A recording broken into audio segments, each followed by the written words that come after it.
Okay, today's daf is Shabbat Daf Kaf Zayin. Today's shiur is dedicated by Chana Michael Petrokovsky in memory of Chana's father, Avigdor Yosef Ben Tzvi Hirsch Zichrono Livracha, and by Alison Ikovic as refuah shlema for her little girl, Zoe Ariel Bat Rachel Yael. Their refuah shlema. Okay, we're going to start at the very top of Shabbat Kaf Zayin with Aleph Akshav. We were in the middle of a discussion, if you remember. I'll just very quickly review what we did yesterday. It's a little bit complicated, this whole thing, and it'll get also complicated today. So the more we have it in order, the easier it'll be to follow. We started with the statement of Rabbi Shimon ben Elazar at the bottom of Kaf Vav Amud Aleph. He said the following: anything that comes from the eitz, kol yatzim min eitz, ein bo mishum shalosh al shalosh, doesn't have a law of shalosh al shalosh, meaning 3 by 3 fingers.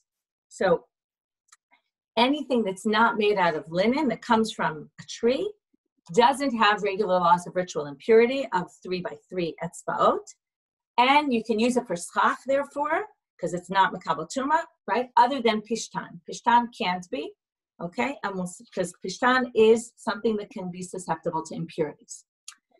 Then Abaye said, and we had a machloket Abaye and Rava about what he meant. Abaye says he means exactly what Tana Debei Rabbi Yishmael said, which is that, okay, now remember his line. He says, I'm now on the 4th line of Kaf Vav Amud Bet. I'm just going to repeat this because everything today is built on this, so it's important that you get it straight. Because it says that begadim stam, right? In all the places it says clothes, it just says begadim. When it comes to nigaim, okay, when it comes to leprosy, it says specifically tzemer pishtin. So mala halan tzemer pishtin, av called tzemer pishtin. Just like there, it's only tzemer pishtin beged. Therefore, also here, and in any, okay, now this is the key line. Av call, remember this, we'll come back to it. Therefore, everywhere else the Torah says tzemer beged, it means only tzemer pishtin. Okay, wool and flax. So now, or linen. So now, according to, that means basically by tuma, there's no such thing as tuma by other materials, okay, other than wool and flax, wool and linen, which means that what Rabbi Shimon ben Elazar said about shalosh al shalosh is only true for linen and not for anything else that comes from a tree. There's no laws of impurity at all. But Rava disagreed and said, no. There's no laws of shalosh al shalosh, the small shiur of 3 by 3. But there are laws of 3 by 3 tvachim, a much bigger size. Okay, that would be true. So we end up with this disagreement. According to Rava, there is tuma by other begadim, just at a larger size when it becomes more significant. Again, we talked about the whole issue of tuma. What does it mean? It means something to become susceptible to impurity. It's because tuma is significant, right? So because tuma is significant, therefore, it's going to be, right, once something's significant, then we're going to say it has laws of tuma. So when it comes to linen, that's very important, so even in a small amount. And that's because we talked about the aniyim would use things that small. But other people, other materials wouldn't be a problem at that, right? But would be a problem once they're larger. Okay, so now we want to know, where does Rabbi get this shloshah? Because we ended yesterday by saying that according to Abaye, we said, because it says the beged semer o beged pishtim, that limits not only 3 by 3 fingers, but also 3 by 3 tvachim by all other things. So we're now limiting it. So where on earth does Rava have it that we do have a law of shlosha by other materials? So here goes. Nafka, we're at the 3rd word on the first line on Kaf Zayin Amud Aleph. Nafka mi o beged. Okay, now he quotes a different pasuk we haven't seen yet, which is by laws of shratzim. Okay, could we call it creatures? Where we have laws of impurity, it says, o beged, it's listing all the materials, all the things that can become tameh, and it says, or beged. So they say from or beged, we can derive, there it comes to include other cloths if they're a larger size. So now, where exactly does he get this from o beged? It says here, Ditanya, as it says in the following Braita. Now, we're going to bring a Braita that proves exactly what Abaye says. Before we read the Braita, I'm just going to point out that Rashi says, Ditanya lo garsina. The word Ditanya must not be there. And why must it not be there? Because if it really was a Braita, how could Abaye disagree with Rava about this? Okay? So remember, Abaye doesn't think that all begadim are are problematic at 3 by 3 tvachim. He thinks all other begadim aren't susceptible to impurities even at that larger size. So therefore, it must not be a braita, Rashi says, because otherwise it would be very clear proof for Rabba's opinion. And since we have two sides in the machloket, it can't be he has such a clear proof. So either it's a braita or maybe Rashi says it's not a braita, but it's a source. And here goes. Beged, if it just said beged, en liela beged shloshal, en liela beged. So beged sounds like beged, like a real piece of clothing. Shloshal b'shar begadim minayin. How do we know that it doesn't actually have to be an actual article of clothing, but could even be a piece of cloth that's 3 by 3? And notice he says bishar begadim, made of any materials. How do we know this? Talmud Lomar, o beged, because it says o beged, there you have it, okay? So o beged comes to include that when it comes to shvatzim, and maybe other things also, right? We're going to have 3 by 3 is make something susceptible to impurities. Again, 3 by 3 hands breadths, the bigger size, is going to make things impure. Vabaye, now again, we're going to have a ping pong back and forth. If Rabba proves it from o beged, then Abaye is going to have to say something else about o beged, otherwise it doesn't make any sense. So what's Abaye going to say? And we're going to keep having a back and forth between them. Abaye, hi o beged, my avidle. What does he do with o beged? If he doesn't think that 3 by 3 is susceptible to impurities in all other clothes, so what does he do with o beged? He says it's coming to tell you that when it comes to shvatzim, just like in other places, remember now, we already learned in Negaim, we already had that drasha, viha, remember the viha beged comes to tell you that semer and fishtin are mitame, even at a very small shiur of 3 by 3 etzbaot, that teeny little size that only poor people would use. That we already learned from o beged, so from viha beged. So o beged, according to Abaye, comes to teach you it's not only a law by Negaim, it's also a law by shvatzim. So that when it comes to susceptibility, something being susceptible to impurities, when it comes to a creepy crawler getting on it, that will be true also 3 by 3, and that he learns, right, the 3 by 3, small 3 by 3, and that he learns from o beged. So now what's Rava going to say, what seems to be pretty obvious? You don't need a special drasha of o beged, because remember, he used o beged for the 3 by 3 hands breadths of other begadim, so of other materials. So what does he do with this? He says, oh, you don't need a drasha. Once you learn 3 by 3 etzbaot, fingers, by Negaim, it's obvious that it would also apply to shvatzim, and therefore you don't need a special pasuk for that. Now, what's Abaye going to say? Why do you need? He's going to have to explain why you need a special pasuk, and you couldn't have learned it from Negaim. Now, generally, we say you can't learn something. Normally, we say something is called a binyan av. That means if it appears once, we can assume it's true for other things too. So if we had it by Negaim, theoretically, we should learn it to shvatzim.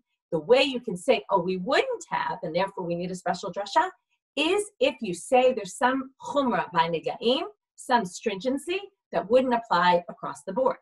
So, ma l'negaim, he said, ika l'mifrach, you can knock out that limud. You can't say v'huadin l'shvatzim, because you could say, ma l'negaim, shekain shtiv erev mitame bahem. Remember, we learned there was a special pasuk by Negaim that said, even a string that was ready for weaving, right? You have one string for shti and one string for arev, one with the warp, one the woof. That already means that it's going to be makabel tumah. So that's a special chumrah by Negaim, and therefore you can't learn from there to shvatzim. And that's why, again, Abaye says you need o beged to teach shvatzim. That 3 by 3 is a problem for semer and fishtin, for wool and linen, and therefore it's not free to teach what Rava tried to say, which is o beged comes to include all begadim at 3 by 3 hands breadths. So now, this is the game of drasha, right? If something's free, then you can use it. If something's right, and if you think it doesn't teach that, then it has to teach something else. So now, what's Rava going to say? Abaye just basically knocked out Rava and said, you can't say we could have learned it from Negaim. So what does Rava say? V'idach isal kadatach Negaim chamire. If you really thought Negaim was more chamor, then, okay, now this is all based on the concept that if you have something, you have the Torah had a quicker, easier way to teach something, it would have taught it in the quicker, easier way. According to Rava, we now have one drasha viha to teach 3 by 3 by, one second. No, according to, I'm confused for 1 second. Right, according to Rava, we could have learned shratzim from nigaim, and Abaye said, no, we couldn't, because nigaim is more chamor. So comes Rava and he says, if you're right that nigaim is more chamor, then isa g'datach nigaim chamire lichta rachmana gabe shratzim beleitu nigaim minayu. The Torah should have said that law specifically by shratzim and not by nigaim. And then if the Torah had done that, we would have been able to learn nigaim from shratzim. Right, you follow? In other words, his principle is the Torah gave it in one case to learn from another. Abaye says you can't learn one from the other because that's more stringent.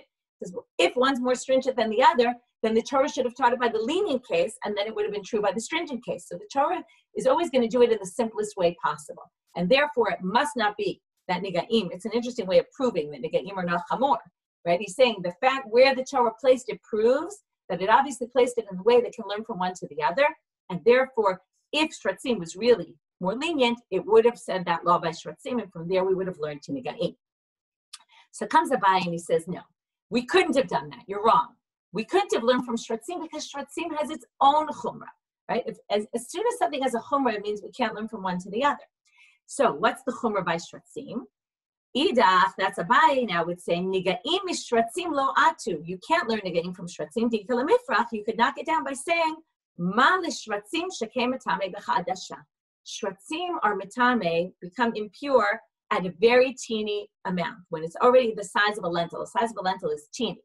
That's a special chumrah by shratzim, and therefore, since they're metame in such a small shiur, we couldn't have learned from shratzim to nigaim, and therefore, what? Let's go back.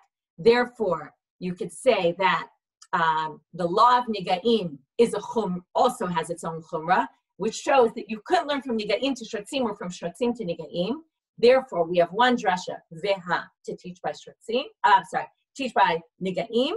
We have another drasha beged to teach. Right, these are both to teach the size of 3 by 3 in linen and wool. One by shratzim, one by nigaim. This proves what? Goes back to the very beginning.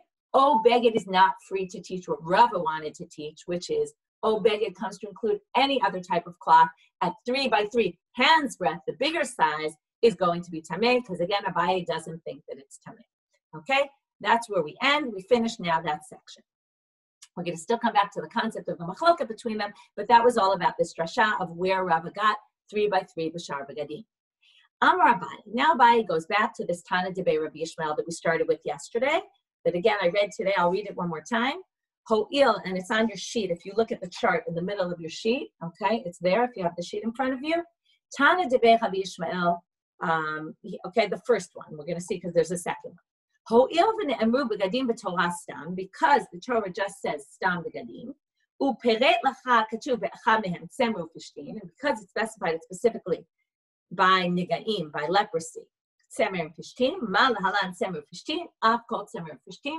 And from here we assume that what did Rabbi Yishmael say, and that's why I say very specifically we assume, because now we're going to maybe question that assumption, that what Rabbi Yishmael was saying is, when it comes to impurities, all laws of impurity of clothing or cloth only applies to wool and linen.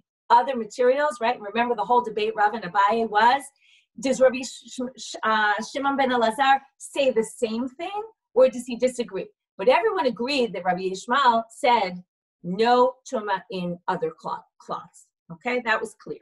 However, we're going to say maybe it's not so clear, because Amar Abaye, Hi Tana Debei Rabbi Yishmael. Okay, we're now almost at the middle of the page where there's that little aleph. Hi Tana Debei Rabbi Yishmael, Ma pikmei idach Tana Debei Rabbi Yishmael. That Tana Debei Rabbi Yishmael disagrees with this other Tana Debei Rabbi Yishmael. Where do we see that? The Tana Debei Rabbi Yishmael, there's another brayta that came out of the house of Rabbi Yishmael, which seems to say not that. Okay? Beged, here comes the brayta. Beged ein li ela beged. Samru fishtin minayin. I'm sorry, I didn't read that right. Let's read it again. Beged ein li ela beged samru fishtin. When it says beged, it means samru fishtin. Okay? This is the pasuk by Shratzim. Okay, it sounds like only tzemer fishtin. Minayin lerabot tzemer gemalim, but tzemer anavim, v'notza shalizim, v'ashirim, v'kalach, v'asrigin. Talmud Lomar, O Beged. Here comes a different drasha of O Beged. That was the one we started with today. O Beged comes to include all sorts of other materials, okay? Right? Samra that comes from camels, from rabbits, from feathers from goats, the different types of silk materials, okay? So all those also are makabel tumat shratzim. That seems to go the polar opposite of what we said Rabbi Ishmael said, that all those materials aren't susceptible to impurities. So how do we explain this?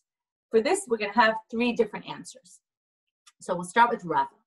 Rava Amar ki leitle lahachtana debei Rabbi Ishmael b'shar begadim shalosh al shalosh shlosha shlosha itle. Even though Tana debei Rabbi Ishmael says all other clothes, right? All other clothes don't have the law of 3 by 3 fingers. They do have the law of 3 by 3 tvachim. This matches what Rava said before about Rabbi Shimon ben Elazar. However, what doesn't it match? Again, you have to keep remembering where we started. You remember we started out with the machloket Rav and Abaye. Do Rabbi Shimon ben Elazar and Rabbi Yishmael say the same thing? Remember, Abaye said they say the same thing. There's no tumah in other cloths. And according to Rava, they don't say the same thing because if you remember, what did he say? Rabbi Shimon ben Elazar said the din of 3 by 3 is only true in linen and not other things. But the din of 3 by 3 tvachim, hands breadths, would be true for other cloths, and that disagrees with Rabbi Yishmael, who thinks there's no tumah at all for other cloths, other materials. But here, Rav is actually saying no. Even Rabbi Yishmael says that, okay, in order not to have a contradiction, again, the second Rabbi Yishmael says, oh, it comes to include other materials. So what about the fact that the first one excluded other materials? So he says very simply, oh, it excluded them from 3 by 3 etzbaot, the teeny shear, but it didn't exclude them from 3 by 3 tvachim. Okay, so this is obviously a problem with what Rava started off with, and that's what we're going to read right now. The ha Rava hu da'amar, wasn't Rava the one who said shlosha b'shar begadim l'rashba itle l'tana debei Rabbi Yishmael leitle? Didn't he say that was the machloket? The Rabbi Shimon ben Elazar says there is tumah in other cloths at 3 by 3 tvachim. But Rabbi Yishmael thought not, and that was the whole thing. He said they don't agree. Those two statements aren't the same. And here he comes to be saying Rabbi Yishmael actually is saying the same thing as Rabbi Shimon ben Elazar. So that doesn't make any sense to say that Rava would say this. So the simple answer is Hadurbe Rava Mahi. He changed his mind about that, which means if we go back to, again, where we started in the very end of Kaf Vav Amud Aleph, beginning of Kaf Vav Amud Bet, we would say that Abaye and Rava actually agree on one thing. What do they agree with? The Rabbi Shimon ben Elazar and Rabbi Yishmael say the same thing. Their disagreement is, what did they say? Abaye thinks they think there's no tumah at all in any other material, and Rava thinks that they both, according to Rabbi Shimon ben Elazar and according to Rabbi Yishmael, there is tumah, but at a bigger shiur. Okay, so that's Rava. That's one possible answer to explain the contradiction between these two sources of Rabbi Yishmael. In the end, we say, oh, really, shar begadim are makablim tumah, just at a larger amount. V'i'ba'itema, second possible answer, ha Rav Papa amara. Really, Rav Papa was the one who said, not Rava. Rav Papa said, and as Rava stays with his original, he doesn't think that's what Rabbi Yishmael is saying, and then with Rava, we really are left with a question. But Rav Papa is the one who says that really Rabbi Yishmael would agree that once it's 3 by 3 tvachim, then it is makabel tumah, all other materials. What does he do with the first drasha? Well, he says like this. Rav Papa Amar, af kol la'atuye kilayim. He reads the first drasha of Rabbi Yishmael differently. Remember when we read the drasha, and in the beginning of today's stuff, I said, pay attention to the words af kol. At the very end of the drasha, it says, just like by Negaim, it's Semru Fishtin only. Likewise, here and now, af kol, therefore everywhere, it's Semru Fishtin. Now, everywhere we assume then, everywhere it says beged, which includes things that are susceptible to impurities. But he says, no. Af kol is coming to say, in an additional case, in some other place where it talks about clothes, it's talking about Semru Fishtin, which is that kilayim, which we call shatnez, right? Mixing of two types. And shatnez is only Semru Fishtin, in which case, the drasha, the first drasha, has nothing to do with tumah. It's irrelevant to our purposes. So now the obvious question is, what do you mean there's a drasha telling you that shatnez is only wool and linen? Kilayim behedek tiveba. It says that explicitly in the Torah. It says, Lo tilbash shatnez semru fishtin yachdav. So you can't say there's a drasha to teach you that. It says it explicitly in the Torah.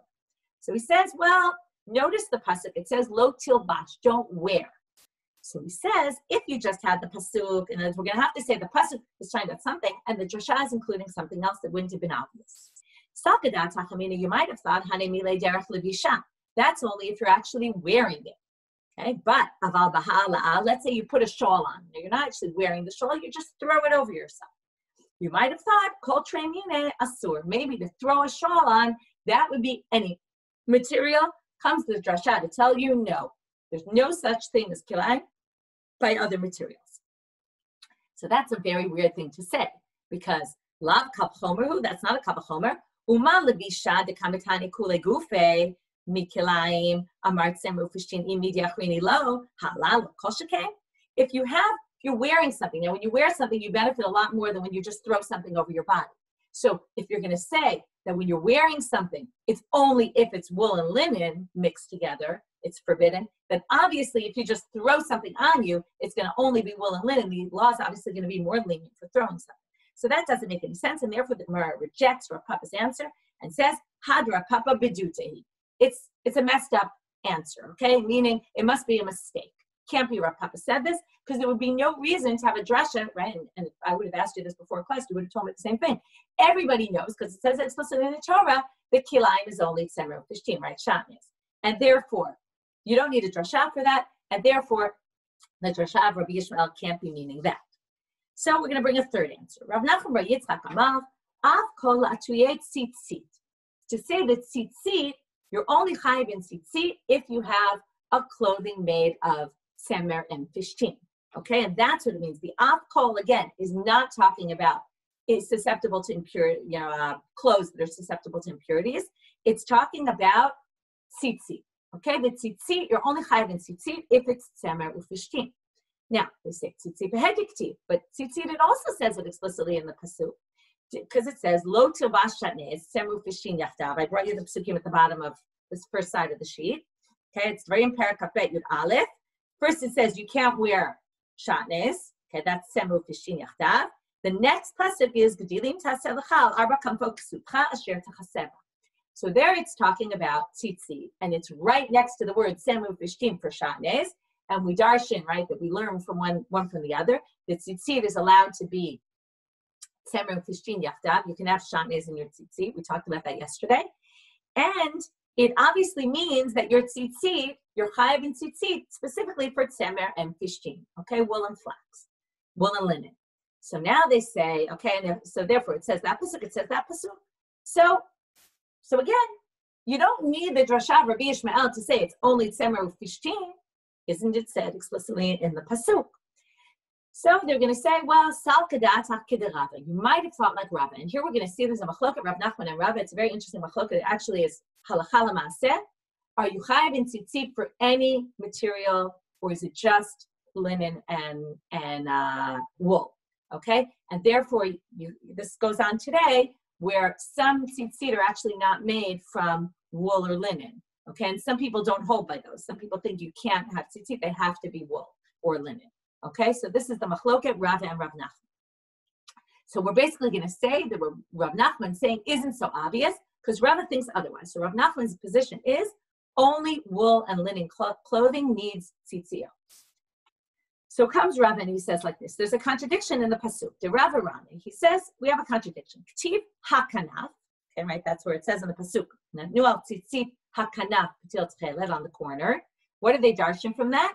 Min kanaf. That means whatever material your clothing is, that's the material you have to put the strings on. The strings have to be from the same material as what you're wearing, as your cloth.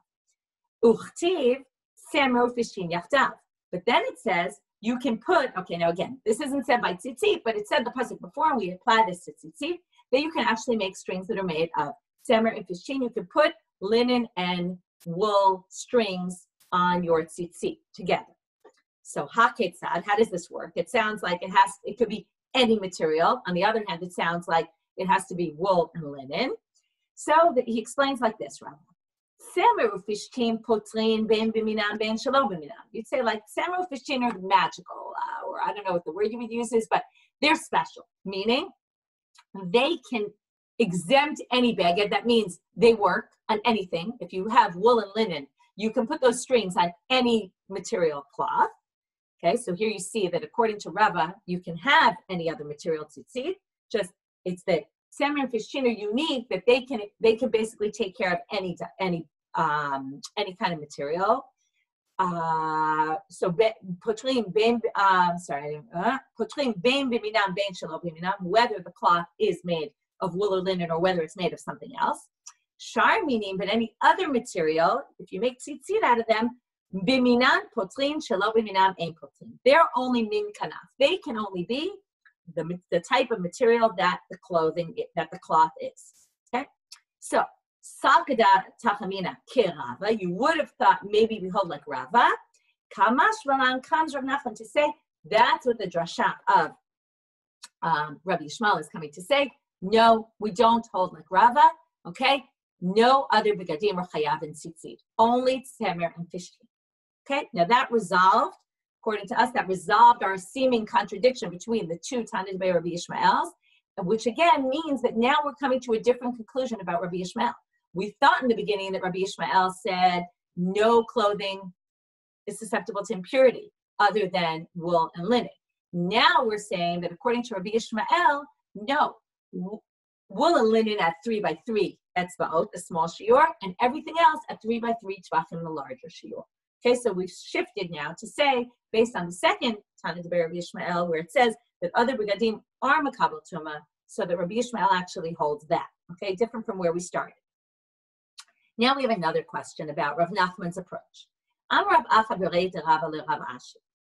L'Tana Debei Rabbi Yishmael. Okay, again, according to the way Rav Nachman reads it, that the Tana Debei Rabbi Yishmael is excluding tzitzit. My shna le'inyan tuma dimera be'shar begadim.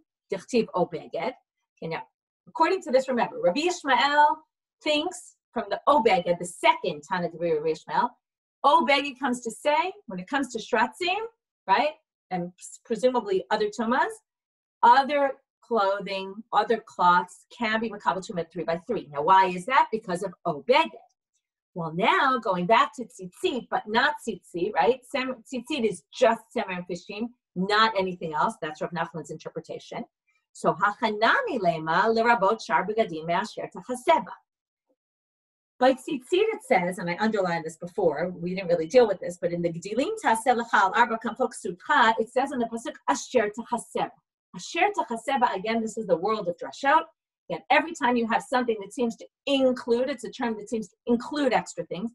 Asher tachaseba sounds like anything you'd cover yourself with, which sounds like it's including other things.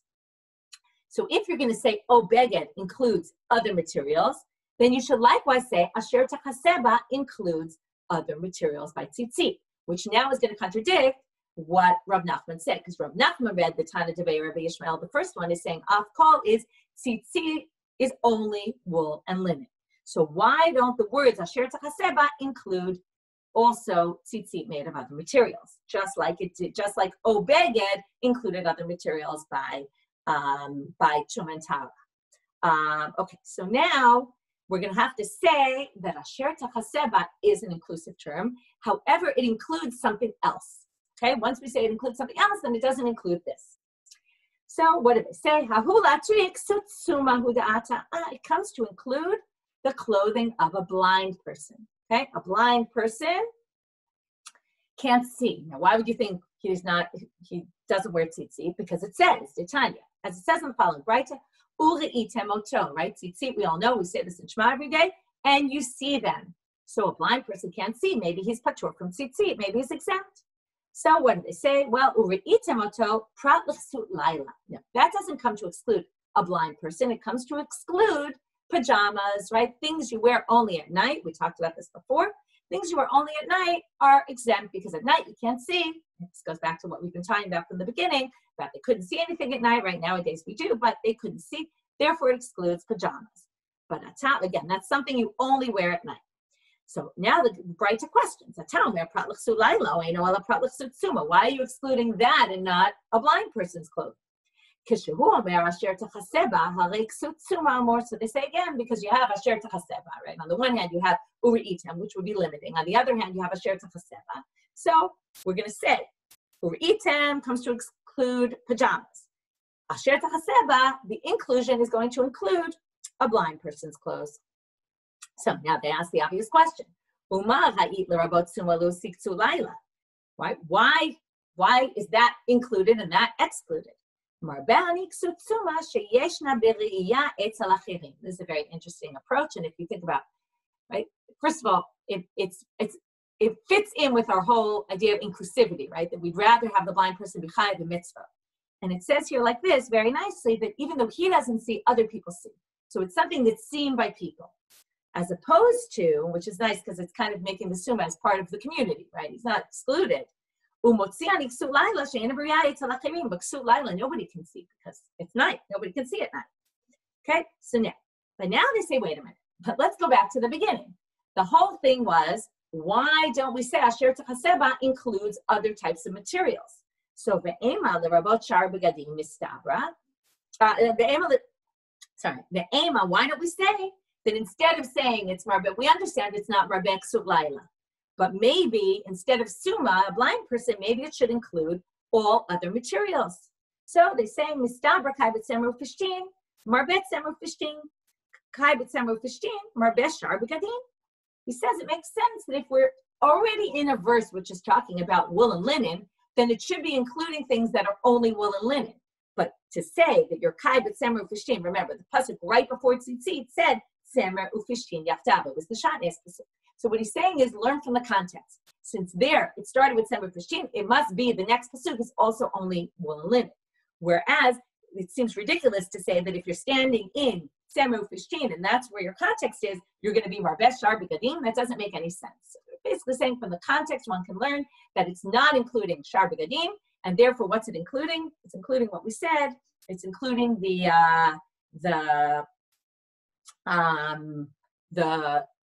clothes of the blind person. Okay, so we finished that, and now we're going to finish with one last thing before we get to the next Mishnah. Amar Abaye, okay, going back earlier now, Rabbi Shimon ben Elazar v'Sumchus amru davar echad. Okay, now it's not so clear where Rabbi Shimon says this, but if you look back at Rabbi Shimon, it was at the bottom of Kaf Amud Aleph.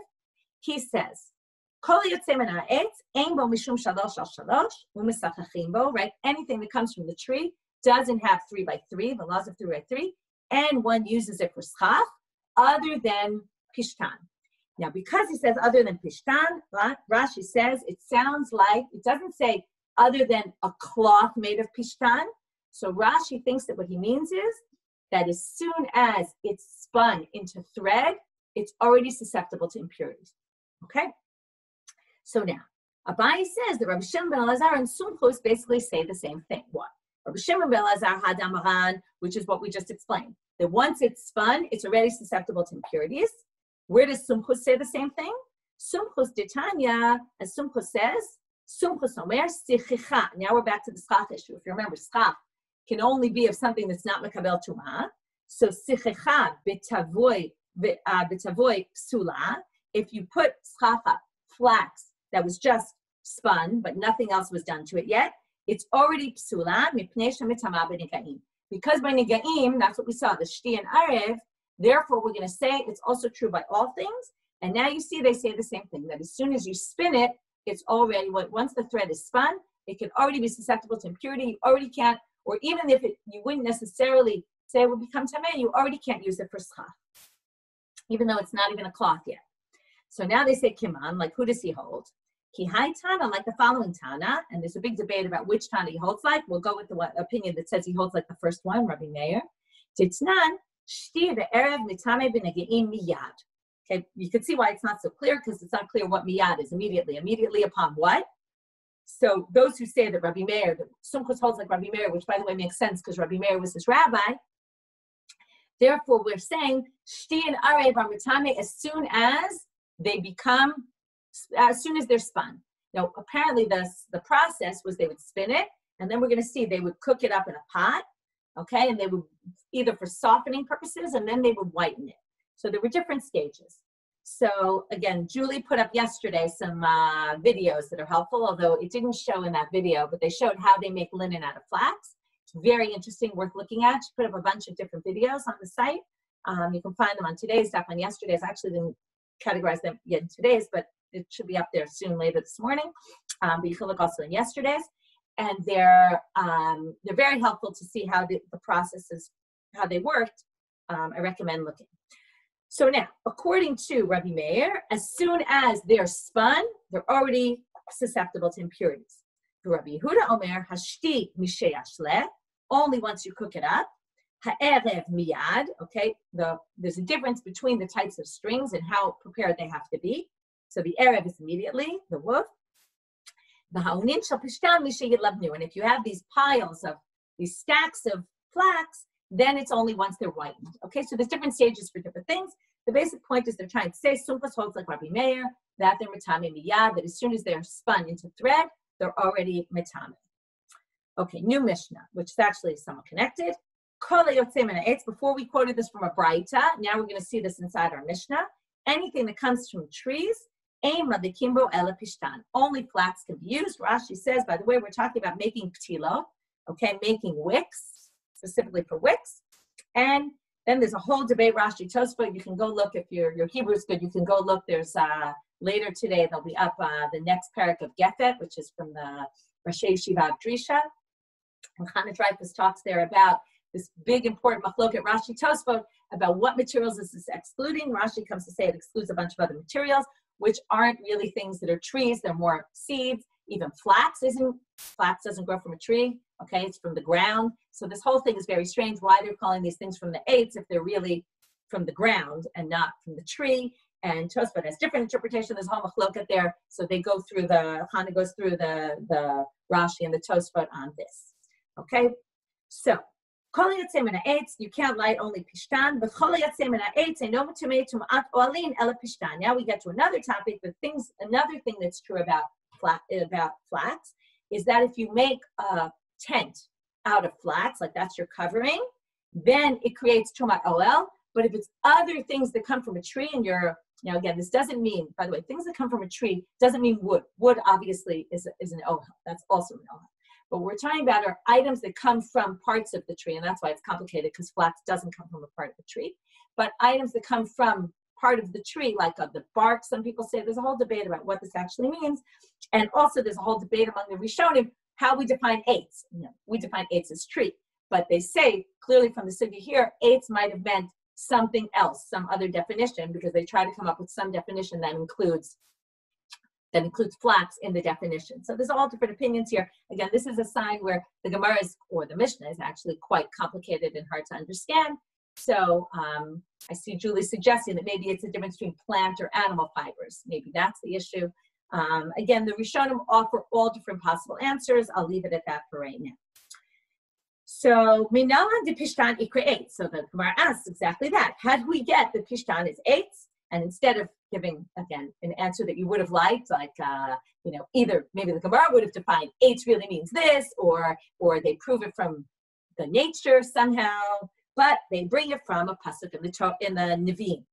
Pasuk from Yehoshua, Amar Razutla the Amar Kra, V'hi ha'eltam hagaga. This is Rachav Hazonah, when the Meraglim the spies come into Israel in the book of Yehoshua. Says she put them up on the roof, but and she hid them in the flax of the tree. So there you see, again, all this means is that tree might have a broader definition than we think. Okay, it doesn't really tell us what the definition is and what's considered tree, but that's what the Gemara says. We'll stop here for today and we'll pick up tomorrow with Tumat Ohel. Okay, and where we have why Pishtan is the only material that makes an Ohel for the purposes of Tumah.